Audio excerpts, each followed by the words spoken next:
Now, growing up, I had a limited experience when it came to gaming genres.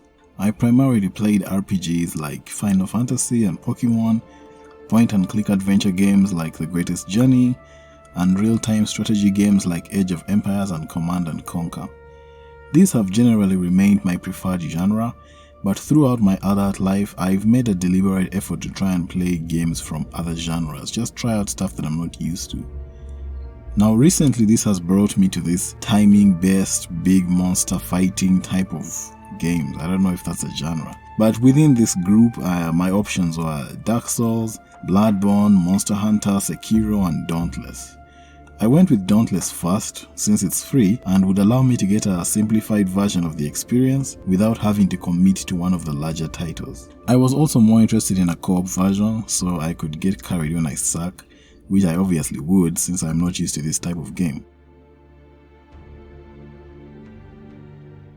Now, Dauntless is best described as a monster fighter arena game. You and a team of other hunters are placed on one of 3 small maps with a single target monster on it, and you simply run up to it and beat it up till it drops. The monsters each have a small variety of attacks they can do normally, which then get upgraded when the monster periodically enters an enraged state. On the player's side, there are 5 types of weapons. We have axes, hammers, dual wield, swords, and guns. I actually need to make a correction here, an interjection. I noticed this only in editing. The game actually has 7 weapon types. I forgot to mention the war pikes, that was my mistake. And the game has recently added in its latest patch this new melee-based fist type of weapon. I haven't tried it out yet, but I just thought I'd add it in here.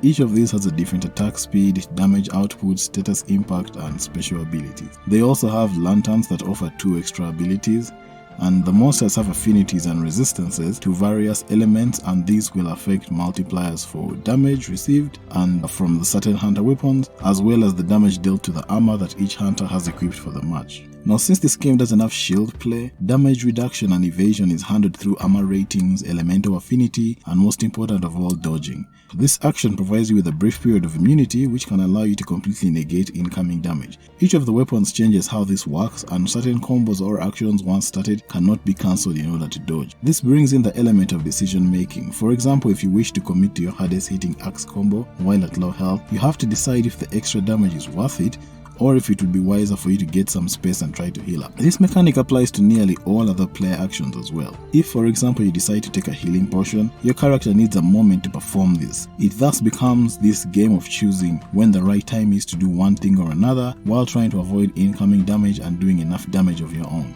This situation is further modified by the speed and reach of the monsters. Some of the beasts are really slow and don't pose much of a threat if you gain a little distance, while others can close large gaps in a single leap and deal massive damage, forcing you to stay on your toes even when you have the advantage of distance. Now, the point to all this fighting and killing is to collect various resources, either from beating the monster or breaking specific parts on its body. These are then used to craft better armor and weapons that will challenge tougher monsters or beat the same monsters much faster for quicker farming of parts. Armor uses different parts that can be upgraded, mixed and matched, and can be recolored or even given the appearance of another part if you like the stats but not the look of a specific piece of gear. So to one extent, you're allowed to look the way you want. We'll get back to that.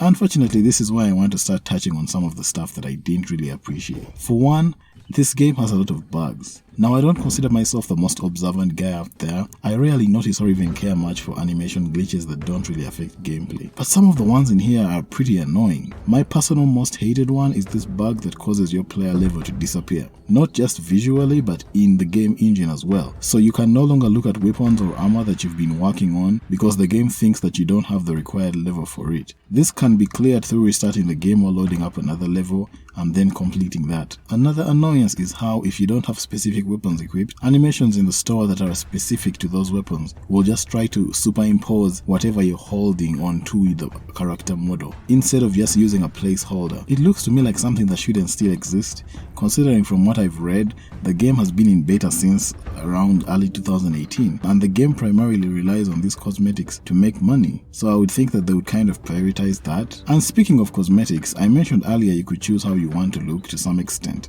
The issue is that a lot of this is monetized. list. I'm not judging here, the game is free to play and you can fight all their cool monsters and craft all their weapons without paying. Plus, for the most part, they sell only cosmetics, although there are these boosters that increase your rewards from missions. They won't help you in the actual fight against the monsters, so I personally don't really mind them. I mean, I myself picked up their battle pass thing in order to show some support since I was having a good time. And on that note, the fun factor that I found in trying out this type of game is the learning aspect. The more I faced each monster, the more I learned about its patterns and how to deal damage to it faster while avoiding its own damage in return. And this was also different for every weapon, as something like the axe requires waiting for attack opportunities, while the repeater pistols can be fired most of the time, and the concern is mainly keeping a safe enough distance to avoid incoming damage, while also being close enough to avoid having damage fall off be too much. So having aspects like that to think about is something that I've really come to appreciate in my in-game combat. Then of course there's the teammates. Like with any other online team-based games, especially for people like me that have almost no online friends, the various teammates in each game work as their own difficulty modifier. There's games where I am so weak and such a non-factor to the team that I'm honestly ashamed to even be there. And then there are other games where I have one or two teammates that just won't stop dying, and so half the match is wasted trying to revive these guys, putting everyone else at risk and reducing the time spent actually putting damage into the monster. Now each player in the game has 3 self-revives in case they get knocked out, and continuous knockouts or delays to revive teammates will lead to a danger mode where players can no longer revive others and only self-revives can work. So I feel particularly annoyed by those players who spend their instant revives in the first half of the tougher monster fights. So this ensures that later on when the fight gets like really tough, they can no longer self-revive, and if we ever get to danger mode, they are basically out of the fight.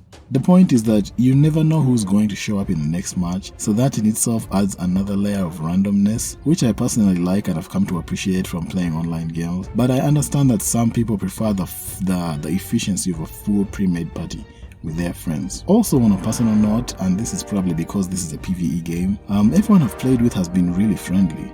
Even in the tough matches where 1 or 2 people essentially screw over the team, no one seems to BM them. It's either positive talk or it's just silence. From my installation date, I've been matched only with a single player that insisted that we had to beat the monster in under 2 minutes and then called everyone noob trash for not pulling off what he asked. Maybe it's the PvE aspect, but being a regular Smite Conquest player, this is a pretty relaxing environment to play in. So I've enjoyed my time with Dauntless, and I will continue to log in from time to time, though honestly not very much, just to grind out higher level gear or check out new monsters other than when they are brought into the game. I should also mention the tougher monsters have feedback sections at the end, so it appears the dev team would like to continue to adjust the difficulty in order to find the sweet spot for various players, and that's something I thought was pretty cool.